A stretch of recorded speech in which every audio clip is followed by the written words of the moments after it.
একটা দূর গাঁয়ে থাকতো এক গরিব ছেলে, নাম তার রাহুল। ছোটবেলাতেই তার বাবা মা মারা যায়। আপনজন কেউ ছিল না। একা হাতে নিজের জীবনটা চালাতে হতো তাকে। ছোট থেকে খুব কষ্টে বড় হয়েছে রাহুল। কখনো বন থেকে কাঠ কেটে এনে বিক্রি করত, আবার কখনো গাঁয়ের মানুষদের বাড়িতে কাজ করত। বাড়ি পরিষ্কার, মাঠে ধান কাটা, বাজার করে আনা, যা কাজ পেত তাই করত। কেউ তাকে একটি পুরনো জামা দিত, কেউ বা একবেলা ভাত খেতে দিত। দিনের পর দিন কষ্ট করেও রাহুল কখনো হাল ছাড়েনি। খালি পেটে ঘুমিয়ে পড়লেও সকালে উঠে আবার কাজের খোঁজে বেরিয়ে পড়ত। সবার সঙ্গে ভদ্র ব্যবহার করত, কাউকে কখনো না বলতো না।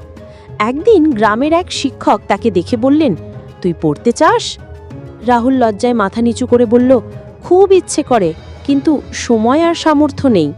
শিক্ষক বললেন, আমি তোর পড়াশোনার দায়িত্ব নিলাম। রাহুল আবার নতুন স্বপ্ন নিয়ে যাত্রা শুরু করল।